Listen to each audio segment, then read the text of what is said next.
সুখ হলো না বসত করে নব রত্নের ঘরে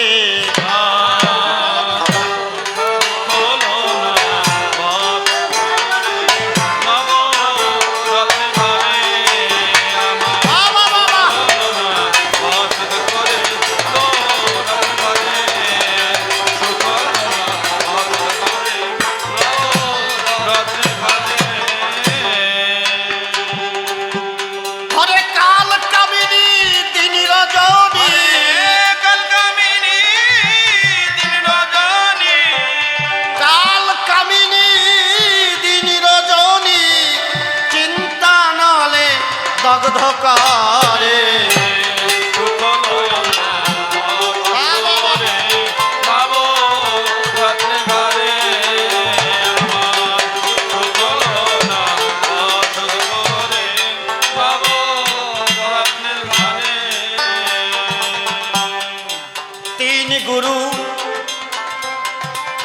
তিন গুরু ঐক্য হয়ে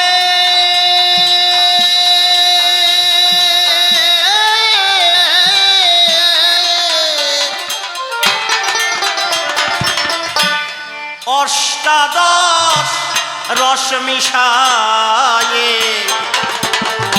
আর সাধের ঘর গড়ায়ে দিয়াছে ঠিক করে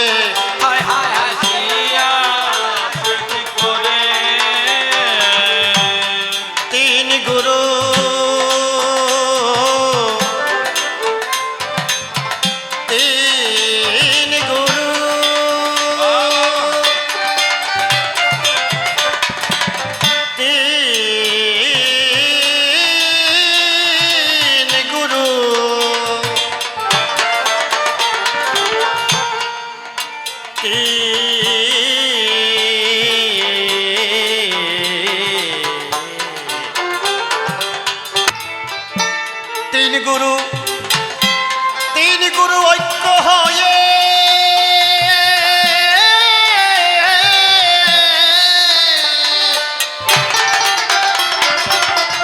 আবার অষ্টাদশ রস মিশায়ে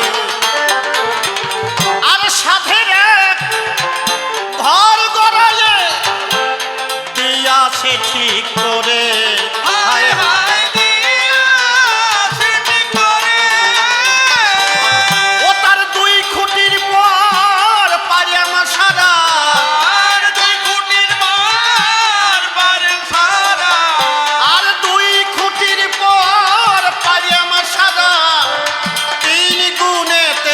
বন্ধন করে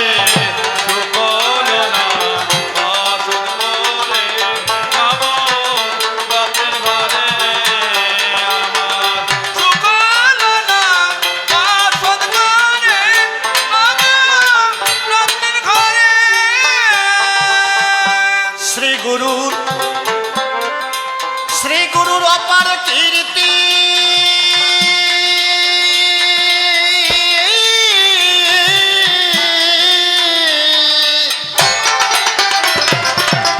আবার দেখো মটকার উপর দুইটি বাতি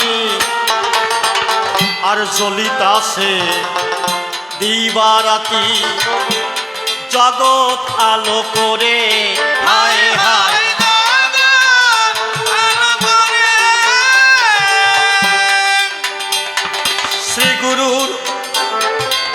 শ্রী গুরুর অপার কীর্তি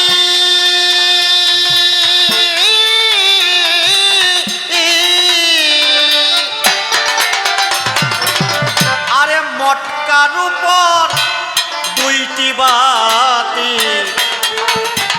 আর জ্বলিতাছে দিবারাতি জগৎ আলো করে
রেখেছে মন্দিরে, হায় হায় রেখেছে মন্দিরে। এর আগম নিগম জানলে পরে,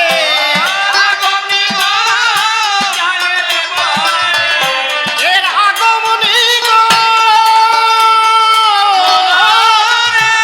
উলুধ্বনি হরিধ্বনি জয় জয় শান্তি হরি গুরু চাঁদ বিধি হরি বল হরি বল।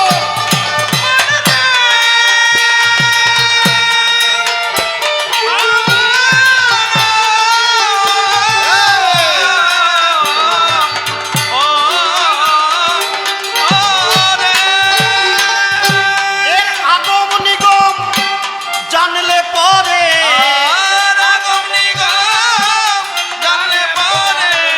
এর আগম নিগম জানলে পরে আব্রহ্মভেদ করতে পারে।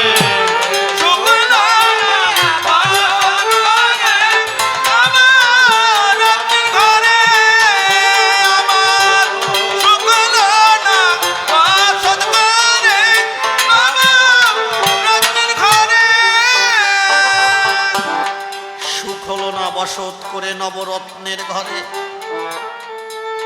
ওমা, যারা কথা বলছেন আমি আবারও চরণ ধরে করি মানা, কথাবার্তা বলো না। তোমরা বাড়ির থেকে আসার সময় হয়তো বা বলে এসেছো, খালি বাড়ি তো রেখে আসো নাই। আসার সময় বেহালা ছোট করো, আসার সময় হয়তো বা বৌমারে বলে আসছো যে বৌমা আমি কবি গান শুনতে যাচ্ছি। বৌমা ভাবতিছে যে আমার শাশুড়ি দিন ভরে বক বক করে, এত ভক্তি কবে থেকে হলো কবি গান শুনতে যাচ্ছে। কিন্তু ওই বৌমা জানে না এই জায়গায় আসিয়ে শাশুড়ির মুখ বন্ধ নাই, এই জায়গায় আসিও বক বক করতেছে। ওই শাশুড়ি মানে বৌমা যদি আসে দেখতো যে না আমার শাশুড়ি কাজ চালাই যাচ্ছে। এটা একটা হরিবাসন, হরিগুরু চাঁদের দর্শন আপনারা শ্রবণ করবেন, কারণ এমন দিন আর আমাদের হবে না। অন্য অন্য যুগে যে সাধনার স্তর ছিল, যেভাবে মানুষ ভগবানকে পেত, কোটি কোটি বছর লক্ষ লক্ষ বছর ধরে সাধনা করতে হতো, তারপরে ভগবানের দেখা পাই নাই। আর আমরা কলির জীব। ঠাকুর বললেন তোদের এই যাগ যজ্ঞ পূজা পার্বণ হোম ব্রত কিছু দিয়ে দরকার নাই। বলছে তাহলে তোমার পাবো কি করে আমরা? যদি আমরা পূজা না করি, আমরা সাধনা না করি। অশ্বিনী গোসাই বললেন আর কবে ঘুচিবে গুরু আমার সাধন ভজন পৈশাচ বৃত্তি। বললেন তাহলে আমরা পাবো কি করে? একটা কথা বললেন যে কলিযুগে বাঁচতে হলে 12 ঘন্টার ভিতরে 3 বার তোমার খেতে হবে, সকাল দুপুর সন্ধ্যা, যদি বাঁচতে হয়।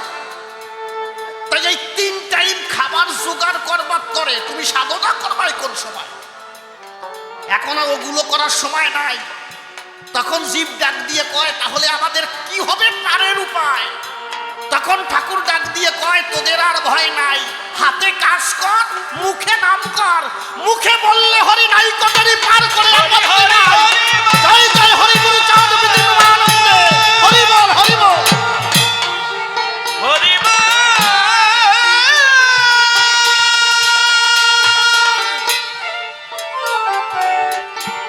এত সহজ সরল মত, খালি হরি বলবে পার হয়ে যাবে। এখন যদি হরি না বলে এই জায়গায় বসে বসে মুখের ভিতরে পান ঢুকে সাবাসাবি করে, হবে? কোন মা দেখো বসে বসে বাদাম খাচ্ছে। আমরা সারা দিনের ভিতরে হরি নাম করি না কেন? আমরা সকালবেলা ঘুমের থেকে উঠেই মিথ্যা কথা বলি। যদি কেউ ফোন করে সকালবেলা দাদা কি করতিস, উনি কিন্তু কাজ করতেছে, কয় আমি ঘুমায় রয়েছি। ঘুমের থেকে উঠেই মিথ্যে কথা বলে। এরপরে সুল্লু খাবে, এরপরে ওই যে কি জানো ওই যে ডলে না, ওই যে মুখে বড়ি দিয়ে ঘুরে বেড়াবে। একবারও হরি এরা বলবে না। কিন্তু আমাদের কলিযুগের কপাল ভালো যে আমরা এত সহজ সরল মত, এত পাপ কাজ করার পরেও ঠাকুর ডাক দিয়ে করলেন বর্ণনা, তোদের আর ভয় নাই, শুধু চোখের জলে একবার হরি বল বল, তোরা পার হয়ে যাবি ভবনদী। হরি বল, হরি বল।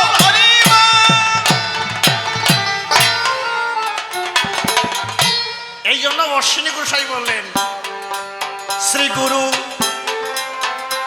গুরু যত্ন করে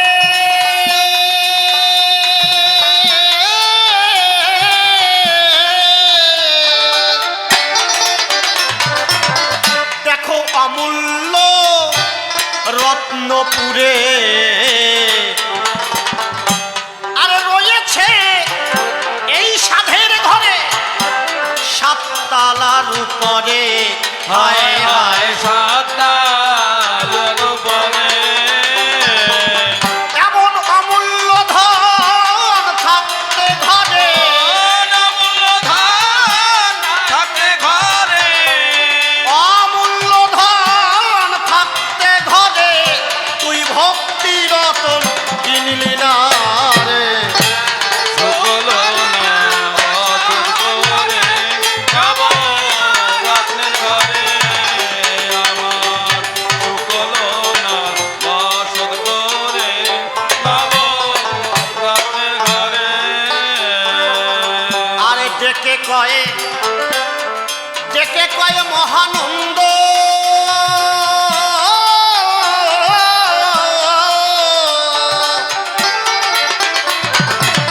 ও তুই ছেড়ে দে চিত্ত সন্ধ,